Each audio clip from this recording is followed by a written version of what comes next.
Salut les polyglottes. Aujourd'hui je vais vous parler de l'importance de faire des erreurs quand on apprend une langue étrangère.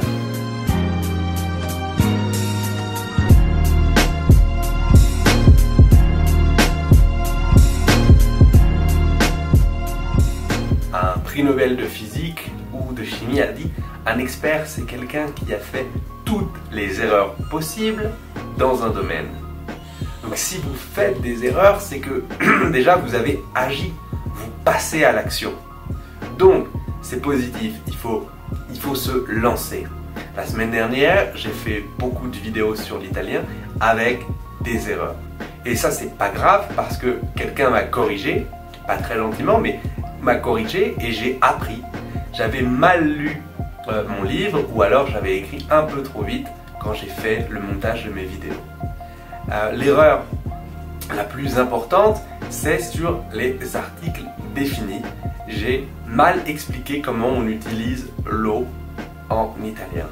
Donc aujourd'hui, dans cette vidéo, je vais réexpliquer comment on utilise les articles en italien après avoir mieux lu.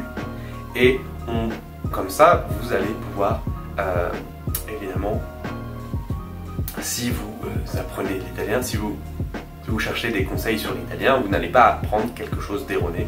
Évidemment, je vais écrire sous l'autre vidéo qu'il s'agissait d'une erreur. En italien, il y a beaucoup d'articles et de situations dans lesquelles vous devez utiliser.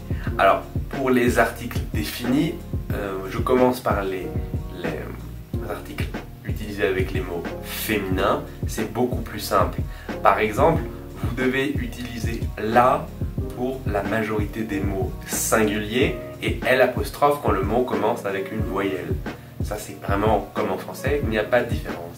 Et au pluriel, vous utilisez les dans toutes les situations.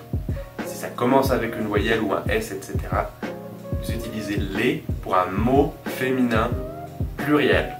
D'accord? Pour les mots masculins, c'est là que ça devient plus compliqué. Au singulier, vous avez trois situations. Vous avez il pour la majorité des mots. Et ensuite, vous avez L' pour les mots qui commencent avec une voyelle. Et enfin, l'eau. Donc, l'eau, c'est là où je m'étais trompé.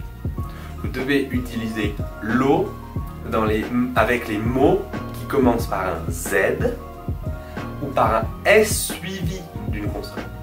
C'est-à-dire, si vous avez un S seul, vous devez dire il succo. Mais si vous avez un S suivi d'une autre lettre, un P, ou il y a beaucoup de mots en italien qui commencent avec un S suivi d'une autre lettre, alors là, vous utilisez lo. Donc, vous devez dire lo spettacolo. Tous les mots qui commencent avec un S plus une voyelle. Si c'est juste un S, alors vous utilisez il. Vous devez aussi utiliser l'eau avec les mots qui commencent par PS, psicologo, ça j'ai déjà dit. Les mots qui commencent par GN, lo gnomo, le gnome. Et les mots qui commencent avec un son Y. Donc, il n'y en a pas beaucoup, mais si vous avez Y, vous devez utiliser l'eau. Le yogourt. Voilà, ça c'est pour les mots masculin singulier. Pour les mots masculins pluriels, vous avez deux situations. Soit vous utilisez I, juste la lettre I treni, soit vous utilisez li. Li s'utilise avec les mots qui nécessitent L' ou l'eau au singulier. C'est-à-dire les mots qui commencent avec une voyelle, qui commencent avec un S plus une autre consonne, qui commencent avec un Z, qui commencent avec un PS, qui commence avec GN ou le son Y, comme yogourt. Voilà. C'était ça mon erreur. J'avais pas bien lu mon livre. Je pensais que c'était lo spagnolo et qu'ensuite, voilà, c'était comme ça à chaque fois qu'il y avait un S. Et donc c'est une erreur. Je vous en prie, faites des erreurs.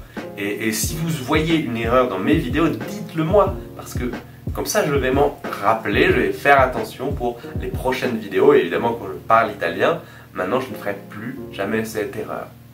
Je vous remercie beaucoup pour me suivre, pour les corrections, pour les commentaires. Je vous souhaite une excellente journée et je vous dis à demain. Ciao!